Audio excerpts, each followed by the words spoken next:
ನಟ ಶಿವರಾಜ್ ಕುಮಾರ್ ಅವರ ನಿವಾಸಕ್ಕೆ ಸಂಬಂಧಪಟ್ಟಂತೆ ನಾವು ಗಮನಿಸ್ತಾ ಇದ್ವಿ. ಬೆಳಗ್ಗೆನೆ ಪೊಲೀಸ್ ಸಿಬ್ಬಂದಿಯೂ ಕೂಡ ಬಂದಿದ್ರು. ಆಮೇಲೆ ನಿನ್ನೆ ರಾತ್ರಿಯಿಂದನೂ ಕೂಡ ಒಂದಷ್ಟು ಸಿಬ್ಬಂದಿ ಅವರ ನಿವಾಸದಲ್ಲೇ ಉಳಿದುಕೊಂಡಿದ್ರು ಅನ್ನೋದು ಗೊತ್ತಾಗ್ತಾ ಇದ್ದಂತ ಮಾಹಿತಿ. ಈಗ ಇಬ್ಬರು ಅಧಿಕಾರಿಗಳು ಆಗಮಿಸಿದ್ದಾರೆ ಅನ್ನೋದು ಗೊತ್ತಾಗ್ತಾ ಇದೆ. ಕಾರ್ನಲ್ಲಿ ಇಬ್ಬರು ಅಧಿಕಾರಿಗಳು ಬಂದಿದ್ದಾರೆ, ಐಟಿ ಅಧಿಕಾರಿಗಳು.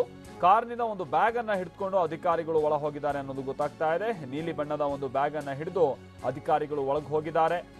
ಬಹುಶಃ ಅಗತ್ಯ ಮಾಹಿತಿಯನ್ನ ಪಡೆದುಕೊಳ್ಳುವಂತ ನಿಟ್ಟಿನಲ್ಲಿ ಒಂದಷ್ಟು ವ್ಯವಸ್ಥೆಯನ್ನ ಮಾಡಿಕೊಂಡೇ ಬಂದಿರೋದು ಬಹಳ ಸ್ಪಷ್ಟವಾಗಿ ನಮ್ಗಿಲ್ಲಿ ಗೊತ್ತಾಗ್ತಾ ಇದೆ. ಬ್ಯಾಗಿನ ಸಮೇತವಾಗಿ ಅವರು ಒಳಗೆ ಹೋಗಿದ್ದಾರೆ ಅಂತ ಅಂದ್ರೆ ಗಮನಿಸ್ತಾ ಇದ್ವಿ ನಾವು ನಿನ್ನೆನು. ಇವನ್ ಚಿನ್ನಾಭರಣವನ್ನ ತೂಕ ಮಾಡಲಿಕ್ಕೂ ಕೂಡ ಅವರು ಬಳಸುವಂತಹ ಒಂದಷ್ಟು ಮೆಷಿನ್ಸ್ಗಳಾಗಿರ್ಬೋದು. ಆ ನಂತರ ಅಲ್ಲಿ ಬೇರೆ ಬೇರೆ ಕಾರಣಕ್ಕೆ ಬೇರೆ ಬೇರೆ ಐಟಿ ದಾಳಿ ನಡೆಸುವಂಥ ಸಂದರ್ಭದಲ್ಲಿ ಈ ಹಣ ಎಣಿಸುವಂಥ ಮಿಷಿನ್ಗಳನ್ನು ಕೂಡ ತೆಗೆದುಕೊಂಡು ಹೋಗ್ತಾರೆ. ಆದರೆ ಇಲ್ಲಿ ಒಂದಷ್ಟು ಬ್ಯಾಗ್ನಲ್ಲಿ ಒಂದಷ್ಟು ದಾಖಲಾತಿನೋ ಅಥವಾ ಮಿಷಿನ್ಗಳನ್ನು ಹಿಡಿದು ಹೊರಡ್ತಾ ಇದ್ರು ಅನ್ನೋದು ಗೊತ್ತಾಗ್ತಾ ಇದೆ. ನಾವು ನೋಡ್ತಾ ಇದೀವಿ ಇಲ್ಲಿ ಇಬ್ಬರು ಅಧಿಕಾರಿಗಳು ಒಳ ಹೋಗ್ತಾ ಇರುವಂತಹ ಸಂದರ್ಭವನ್ನು ಗಮನಿಸ್ತಾ ಇದ್ವಿ. ಓಕೆ, ಒಂದು ಬ್ಯಾಗ್ ಅನ್ನು ಹಿಡಿದು ಒಳ ಹೋಗ್ತಾರೆ ಅಂದ್ರೆ ತಮ್ಮ ತನಿಖೆಯನ್ನು ಅಥವಾ ಪರಿಶೀಲನೆ ನಡೆಸೋದಕ್ಕೆ ಪೂರಕವಾಗಿ ಬೇಕಾಗುವಂತ ಒಂದಷ್ಟು ಸಿದ್ಧತೆಯನ್ನ ಮಾಡಿಕೊಂಡೆ ಅಧಿಕಾರಿಗಳು ಬಂದಿರೋದು ಬಹಳ ಸ್ಪಷ್ಟವಾಗಿ ನಮ್ಗೆ ಗೊತ್ತಾಗ್ತಾ ಇದೆ. ಗೌತಮ್ ನಮ್ಮ ಪ್ರತಿನಿಧಿ ಇದಕ್ಕೆ ಸಂಬಂಧಪಟ್ಟಂತೆ ಮತ್ತಷ್ಟು ಡೀಟೇಲ್ಸ್ ಅನ್ನು ಕೊಡ್ತಾರೆ. ನಮ್ಮ ಜೊತೆಗೆ ನೇರ ಸಂಪರ್ಕದಲ್ಲಿ ಜಾಯ್ನ್ ಆಗ್ತಾ ಇದ್ದಾರೆ. ಗೌತಮ್, ಬಹುಶಃ ಆಲ್ರೆಡಿ ಶಿವರಾಜ್ ಕುಮಾರ್ ಅವರ ನಿವಾಸದಲ್ಲಿ ಕೆಲ ಅಧಿಕಾರಿಗಳು ಸಿಬ್ಬಂದಿ ಇದ್ರು ಅಂತ ಕಾಣಿಸುತ್ತಲ್ವಾ? ಈಗ ಇವರು ಹೋಗಿ ಅವರನ್ನ ಜಾಯ್ನ್ ಆಗ್ತಾ ಇರೋದಾ? ಏನ್ ಕತೆ ಗೌತಮ್?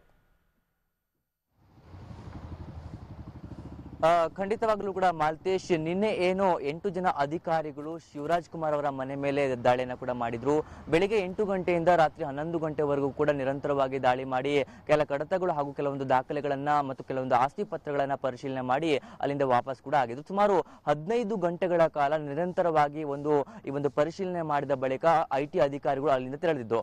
ನಂತರದಲ್ಲಿ ರಾತ್ರಿ ಇಡೀ ಅಲ್ಲೇ ಉಳಿದುಕೊಳ್ಳುವಂತಹ ಒಂದು ಪ್ಲಾನ್ ಅನ್ನ ಕೂಡ ಮಾಡ್ಕೊಂಡಿದ್ರು. ಆ ನಂತರದಲ್ಲಿ ಆ ಪ್ಲಾನ್ ಅನ್ನ ಕ್ಯಾನ್ಸಲ್ ಮಾಡಿಕೊಂಡು ನಂತರ ಮರುದಿನ ಮತ್ತೆ ವಿಚಾರಣೆ ಮಾಡುವಂತಹ ಪ್ಲಾನ್ ಅನ್ನ ಹಾಕೊಂಡಿದ್ರು. ಹಾಗಾಗಿ ಏನು ಈ ವಿಚಾರಣೆನ ಮುಂದುವರಿಸುವಂತಹ ಸಾಧ್ಯತೆ ಹಿನ್ನೆಲೆಯಲ್ಲಿ ಅಧಿಕಾರಿಗಳು ನಿನ್ನೆ 3 ಜನ ಸಿಬ್ಬಂದಿಗಳನ್ನ ಶಿವಣ್ಣನ ಮನೆಯಲ್ಲೇ ಉಳಿದುಕೊಳ್ಳಲು ವ್ಯವಸ್ಥೆಯನ್ನ ಮಾಡಿಕೊಟ್ಬಿಟ್ಟು ಹೋಗಿದ್ರು. ಆ ನಂತರದಲ್ಲಿ ಅಧಿಕಾರಿಗಳು ಅಲ್ಲಿಂದ ಕೆಲವೊಂದಿಷ್ಟು ದಾಖಲೆ ಪತ್ರಗಳನ್ನ ಬ್ಯಾಗ್ ನಲ್ಲಿ ಹಾಕಿಕೊಂಡು ಅಲ್ಲಿಂದ ತೆರಳಿದ್ರು.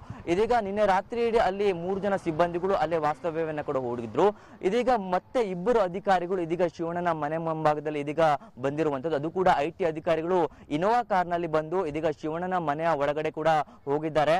ಅದ್ರ ಕುರಿತಾಗಿರುವಂತಹ ಕೆಲವೊಂದು ವಿಜುವಲ್ಸ್ ಕೂಡ ನಮಗೆ ಲಭ್ಯವಾಗಿರುವಂತದ್ದು.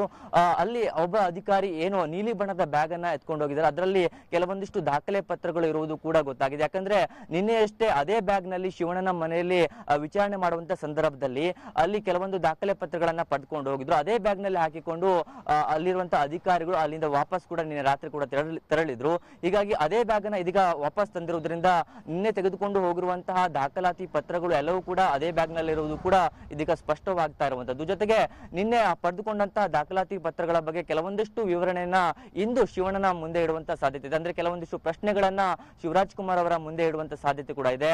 ಅವೆಲ್ಲ ಪ್ರಶ್ನೆಗಳಿಗೆ ಶಿವರಾಜ್ ಕುಮಾರ್ ಅವರು ಯಾವ ರೀತಿಯಾಗಿರುವಂತಹ ಉತ್ತರವನ್ನ ನೀಡ್ತಾರೆ ಅವೆಲ್ಲವನ್ನು ಕೂಡ ಇದೀಗಷ್ಟೇ ಕಾದು ನೋಡ್ಬೇಕು. ಇನ್ನೊಂದು 75% ನಷ್ಟು ಈ ಒಂದು ವಿಚಾರಣೆಯ ಭಾಗ ಮುಕ್ತಾಯ ಆಗಿದೆ. ಇನ್ನು ಕೇವಲ 25% ನಷ್ಟು ವಿಚಾರಣೆ ಬಾಕಿ ಉಳಿದಿದೆ. ಹಾಗಾಗಿ ಅವೆಲ್ಲ ಕೂಡ ಏನು ಐಟಿ ಅಧಿಕಾರಿಗಳು ಯಾವೆಲ್ಲ ಪ್ರಶ್ನೆಗಳನ್ನ ಕೇಳ್ತಾರೆ ಅವೆಲ್ಲ ಪ್ರಶ್ನೆಗಳಿಗೆ ಶಿವರಾಜ್ ಕುಮಾರ್ ಅವರು ಯಾವ ರೀತಿಯಾಗಿರುವಂತಹ ಉತ್ತರವನ್ನ ನೀಡ್ತಾರೆ. ಈ ನಿಜವಾಗಿ ಕೂಡ ಶಿವರಾಜ್ ಕುಮಾರ್ ಅವರು ತೆರಿಗೆಯನ್ನ ವಂಚನೆ ಮಾಡಿದಾರಾ ಇಲ್ವಾ ಅನ್ನೋದ್ರು ಕೂಡ ಇನ್ನಷ್ಟಿಗೆ ಬೆಳಿಗ್ಗೆ ಬರಬೇಕಿದೆ Maltesh. Okay, thank you Gautam.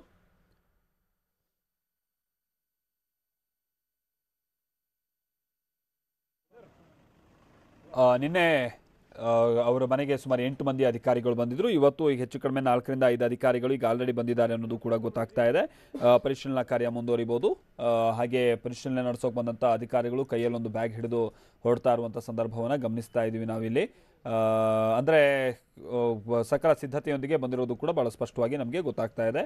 Shivraj Kumar ಅವರ ನಿವಾಸವೂ ಸೇರಿದಂತೆ ಬಹುಶಃ ಯಶ್ ಅವರ ನಿವಾಸದ, ಸುದೀಪ್ ಅವರ ನಿವಾಸದ ಕಡೆಗೂ ಕೂಡ ಗಮನಿಸ್ತಾ ಇದ್ವಿ. ಹೋಟೆಲ್ನಿಂದ ತಿಂಡಿ ವ್ಯವಸ್ಥೆಯನ್ನೆಲ್ಲ ಮಾಡ್ಕೊಂಡು ಬಂದು ಅಲ್ಲೂ ಕೂಡ ಪರಿಶೀಲನಾ ಕಾರ್ಯ ಈಗ ಮುಂದುವರಿತಾ ಇದೆ. ಹೀಗೆ ಸ್ಯಾಂಡಲ್ವುಡ್ನ ನಟರು ಜೊತೆಗೆ ನಿರ್ಮಾಪಕರ ನಿವಾಸದ ಮೇಲೆ ಇವತ್ತು ಕೂಡ ಬೆಳ್ಳಂಬೆಳಗ್ಗೆನೆ ಐಟಿ ದಾಳಿ ಮುಂದುವರಿತಾ ಇದೆ.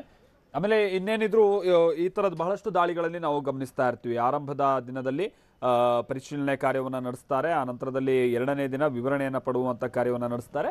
ಅಕಸ್ಮಾತ್ ಏನಾದರೂ ಆಸ್ತಿ ಪಾಸ್ತಿಗೆ ತಕ್ಕದಾದಂಥ ಡೀಟೇಲ್ಸ್ ಲಭ್ಯ ಆಗದೆ ಹೋದರೆ ಅದನ್ನ ಜಪ್ತಿ ಮಾಡ್ಕೊಳ್ತಾರೆ. ಜಪ್ತಿ ಮಾಡ್ಕೊಳ್ಳುವಂತಹ ಸಂದರ್ಭದಲ್ಲಿ ಪಂಚನಾಮೆಯನ್ನ ಮಾಡಿಕೊಂಡು ಜಪ್ತಿ ಮಾಡೋದನ್ನು ಕೂಡ ಗಮನಿಸ್ತಾ ಇರ್ತೀವಿ. ಬಹುಶಃ ಇವತ್ತು ಅಂತ ಪ್ರೊಸೀಜರ್ಸ್ ನಡೆಯುವಂತ ಸಾಧ್ಯತೆ ಇದೆ. ಆಮೇಲೆ ಇಲ್ಲಿ ನೋಡ್ತಾ ಇದೀವಿ ನಾವಿಲ್ಲಿ ಏನು ರಾಘವೇಂದ್ರ ರಾಜ್ಕುಮಾರ್ ಜೊತೆಗೆ ಪುನೀತ್ ರಾಜ್ಕುಮಾರ್ ಅವರಿಗೆ ಸಂಬಂಧಪಟ್ಟಂತಹ ಅಂದ್ರೆ ಕುಟುಂಬಸ್ಥರಿಗೆ ಸಂಬಂಧಪಟ್ಟಂತವ್ರು ಬಂದೀಗ ಅಲ್ಲಿ ಗಣೇಶನ ಪೂಜೆ ಪುನಸ್ಕಾರದಲ್ಲಿ ತೊಡಗಿರುವಂತಹ ಸಂದರ್ಭವನ್ನ ಗಮನಿಸ್ತಾ ಇದೀವಿ ನಾವಿಲ್ಲಿ.